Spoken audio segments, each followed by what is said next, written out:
I got these plastic bowls from the Dollar Tree. It came 4 in a pack, and they measure about 5 inches in diameter. And I'm going to start by painting the inside of all 4 with some Wise Owl clear primer. You could pick any color primer of your choice. I do recommend the clear if you're going to be painting it a color. Then I took my Wise Owl Fireside paint and painted the inside of 2 of the bowls. Now I figured if you painted the inside of the bowl, you would not have to worry about the paint scratching off the outside of the plastic. Now the primer does help with coverage and the paint adhering to the plastic. Then I did my other 2 in the color Joshua Tree. All paint products are from Wise Owl and can be found on our webpage at chalkitupfancy.com. Once everything was dry, I took a piece of painter's tape and my drill, and I'm going to drill a small hole at the top of 2 of the bowls, one on the green one and one on the orange one. You do not want to push hard. This is plastic. You want to go slow. I got this bottle cap light from Hobby Lobby. It sticks inside a bottle, and I'm going to wrap some jute around the top of it. That way you can still access the on and off switch for the light. And when the battery dies, and if you ever need to change the battery, you can just remove the jute to do so. So again, to drill the hole, you're just going to lay a piece of painter's tape and then drill with your drill gun very slowly, trying not to put too much pressure.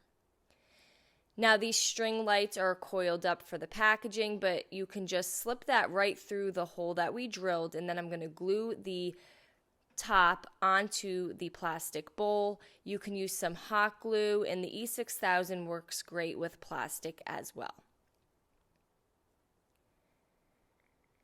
Now I'm going to add some glue to the outer edge. This isn't going to line up and meet completely. There will be some gaps. And I'm going to tuck the string lights inside my bowls and then meet them together as I want.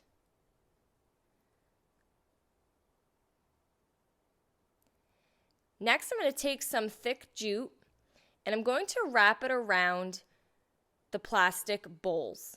Now, it may be hard to see in the video, but there are some cut plastic on the bowls for the decoration. And I'm going to wrap the jute on the design that has the lines. And then this is going to kind of make it look more like a pumpkin. I wrapped 3 pieces of jute around and I held it in place with some hot glue. And this will also help hold the 2 bowls together. I have this wired cord, and it's just like wrapped in brown paper, and I'm going to use that to start decorating the pumpkin. And I have this little leaf, and I got both of those from Hobby Lobby, and whatever I did to one pumpkin, I then did to the second pumpkin. And then to finish it off, you could spray paint a glass candle holder, and there you go. Now you have these really cute, inexpensive Dollar Tree pumpkins that you can either light up or leave unlit. Thank you so much for watching. Paint products, tissue paper, transfers, and mesh stencils can all be found on our webpage at chalkitupfancy.com. And don't forget, you can also check out other tutorials over on our webpage. Have a great day.